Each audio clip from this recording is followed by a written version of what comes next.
데니 보일이 감독한 영화 127시간은 유타주의 울단 블루존 협곡에서 바위에 팔이 끼어 갇힌 산악인 아론 랄스톤의 실화를 바탕으로 합니다. 그는 5일 이상 127시간 살아남기 위해 노력하다가 결국 팔을 절단해 풀려나게 되는데요. 실존주의 철학에 따르면 삶에는 내재적 의미가 없으며 개인은 선택을 통해 자신의 의미를 창조해야 합니다.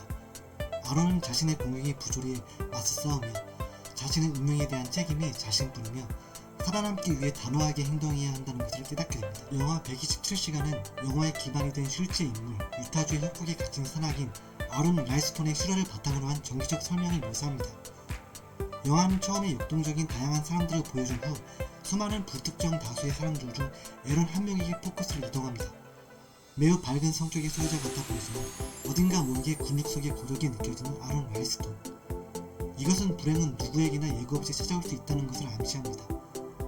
그리고 카메라는 아론 랄스톤의 험난한 모험을 그대로 쫓아갑니다. 카메라가 도착한 곳은 유타주의 한 블루존 협곡, 17.6km의 길이의 매우 위험한 협곡이었습니다.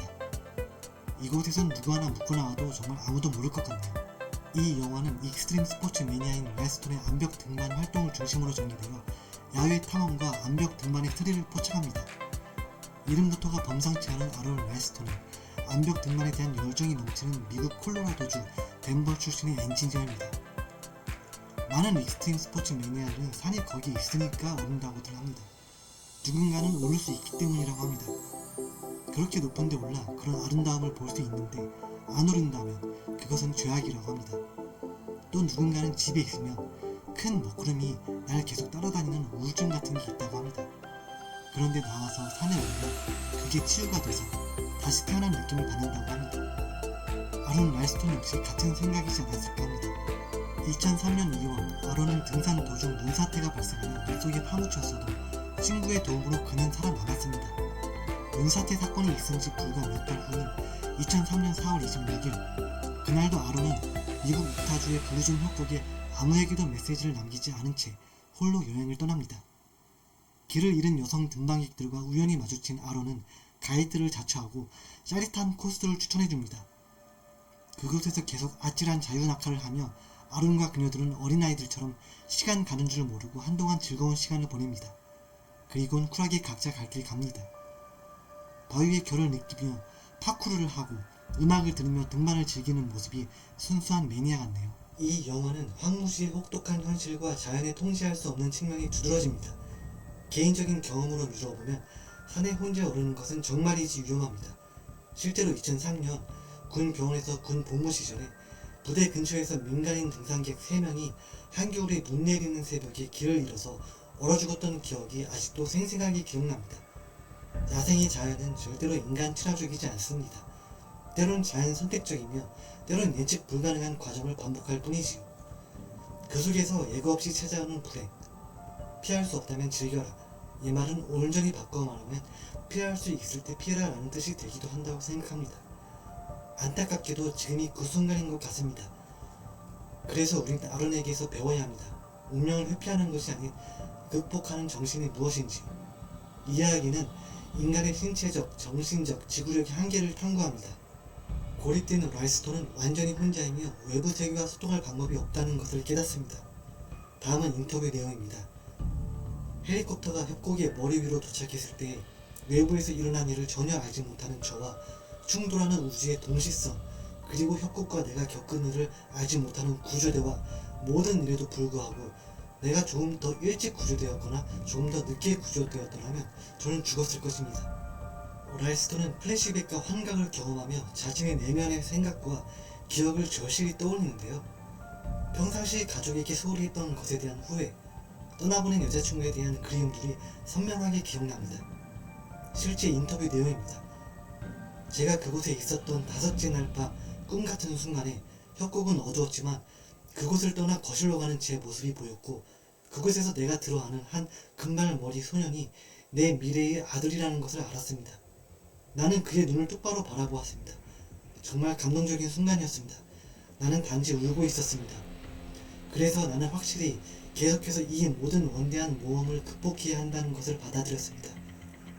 그것은 내가 충분히 훌륭하고 유능하다는 것을 나 스스로에게 증명하려는 노력이었고 모험 중에 어떤 사고가 나서 가족을 혼자 남겨두고 어디선가 산기슭에서 자살하게 될 정도로 계속 그렇게 해야 할까? 돈, 직장, 그런 것들은 더 이상 내 삶의 우선순위가 아니라는 것을 깨달았습니다. 사람이 죽을 고비에 이르게 되면 자신의 인생에서 가장 중요한 존재의 이유가 되는 것이 생각난다고 합니다. 아론의 경우에는 그것이 자신의 미래의 아들이었습니다. 사랑하는 사람이 단 한 명이라도 있다면 앞으로 나아갈 이유는 충분합니다. 태어난 사람은 누구나 언젠간 죽음을 맞습니다. 그렇기 때문에 지금 우리의 이 시간이 더 소중해지는 것은 아닐까요? 유역은 종종 지적으로 중요한 것에 대한 명확성을 가져다 줍니다. 이 영화는 라이스톤이 절박한 상황에 적응하는 능력에 핵심 초점을 맞추고 있습니다. 부조리에 맞서 고군분투하는 모습이 남들 같지 않네요. 도와달라고 소리쳐보지만 이런 곳에서 그를 구조하러 올 사람은 어디에도 없습니다. 캠코더로 영상 편지를 남기며 자신의 상태를 하나씩 점검하고 싸구려 중국산 주머니 칼을 사면 안 되는 이유를 알 것 같네요. 바위가 깎이기는커녕 칼날이 더욱더 무뎌지기만 합니다. 결국 실수로 칼을 떨어뜨리고 나뭇가지를 이용하여 떨어진 칼을 들어 올리고 로프를 이용하여 매달려 피곤해진 몸과 마음의 휴식을 취하기도 하고 밤이 되자 온도가 내려가고 헤드셋을 쓰고 가방을 뒤집어 이용하여 체온을 유지합니다. 저체온증에 걸릴 위기에 처했지만 매일 아침 9시 30분에 햇빛이 들어 15분씩 햇빛에 샤워를 하여 몸을 녹일 수 있어서 천만다행입니다. 지렛대의 원리를 이용해보기 위해 도르르야 몸무게를 이용해보지만 바위는 꿈쩍도 하지 않고 바위를 깎을수록 손이 더 눌리는 느낌이 듭니다. 그래서 가지고 있던 로프를 이용하여 지혈대를 만듭니다. 엎친 데 덮친 격으로 폭우가 쏟아져서 갇혀있던 협곡이 온통 물에 잠기는 악몽을 꿉니다. 실제로 일어났다면 큰일이었겠네요. 꿈에서 깬 아론은 자신의 운명을 받아들이기로 합니다. 이 영화는 생사의 상황에서 중요한 의사결정을 극사실적으로 묘사하는데요.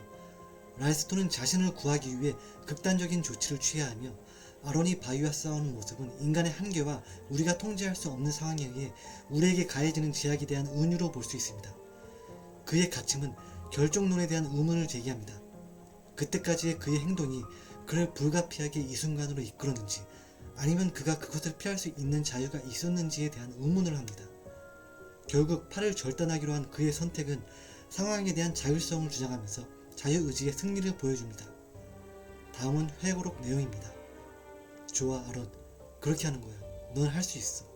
나는 이전의 생각은 잊어버리고 세차게 출렁이는 감동의 물결을 향해 나아갔다. 그렇게 하지 않는다면 서서히 다가오지만 분명한 죽음을 기다리는 방법밖에는 없음을 알기 때문에 나는 행동을 하면서 죽음의 위험과 마주하는 쪽을 택했다. 이 영화는 인간의 생존 본능의 힘을 강조합니다. 아론의 순수한 생존 의지는 그를 극심한 신체적, 정서적 고통을 견뎌내도록 밀어붙입니다. 이러한 추진력은 종종 니체의 권력의지 개념과 연관되는데 이는 가장 어려운 상황에서도 장애물을 극복하고 삶을 긍정하려는 근본적인 인간의 추진력을 말합니다. 시련이 끝날 무렵 아론이 팔에 희생하기로 한 결정은 일종의 재생을 상징합니다. 그는 자신의 일부를 물리적으로나 은유적으로 남겨두고 그 경험에 의해 변화된 모습으로 등장합니다. 이는 상당한 고통과 희생이 심오한 내적 변화로 이어지는 개인적 성장과 변화에 대한 우화로 볼 수 있습니다. 극한의 역경 속에서 어떻게든 살아남아서 사랑하는 사람을 다시 보고 싶은 처절한 소망이 그를 붙잡아 줍니다. 다음은 그가 강연 때 얘기한 내용의 일부입니다. 우리 인생에서 갑자기 큰 바위들이 떨어져서 아무것도 하지 못하는 상황에 처할 때 우리는 어떤 선택을 할 수 있을까요? 아마도 이 큰 바위가 왜 나에게 떨어졌을까를 원망하면서 어떻게든 밀어내려고 할 것입니다. 하지만 밀어낼수록 바위는 더 강하게 조일 것입니다. 상황을 후회만 하며 그대로 죽을 것인가? 그 상황을 받아들이고 큰 고통을 감수하며 위기를 탈출할 것인가는 여러분의 선택에 달려 있습니다. 우리는 자신이 생각하는 것보다 훨씬 더 큰 능력이 있습니다. 단지 그것은 큰 바위들을 마주쳤을 때 발견할 뿐입니다. 역경은 우리가 가장 깊은 성장과 가장 큰 축복의 원천입니다. 그것을 과감히 받아들이고 겁내지 말고 찾아보세요. 아론은 마침내 불행을 극적으로 극복하고 누군가 설치해놓은 앵커를 이용하여 레펠 하강을 하여 협곡을 빠져나옵니다. 고여 썩어있는 물, 이 물마저 없으면 남아있는 여정을 끝낼 수조차 없습니다. 3년 후 아론의 희망은 마침내 현실이 됩니다. 이야기 속에 등장하는 모든 실존 인물들은 영화에 초대되어 모두 함께 촬영하였습니다. 127시간은 생존에 대한 이야기일 뿐만 아니라 개인적 성찰과 극심한 역경을 극복하는 데 필요한 의지력에 대한 이야기이기도 합니다. 이 영화는 겉보기에 극복할 수 없는 도전에 직면했을 때 무엇을 할 의향이 있는지에 대한 강렬한 시선을 제공합니다. 토론토의 관객 중 일부는 영화를 보던 중 실제로 기절을 했다고 전해집니다. 127시간에서 이러한 철학적 주제는 아론의 괴로운 경험을 통해 생생하게 표현되어 시청자가 자신의 삶과 극복할 수 없는 도전에 직면했을 때 내릴 선택에 대해 생각하게 합니다.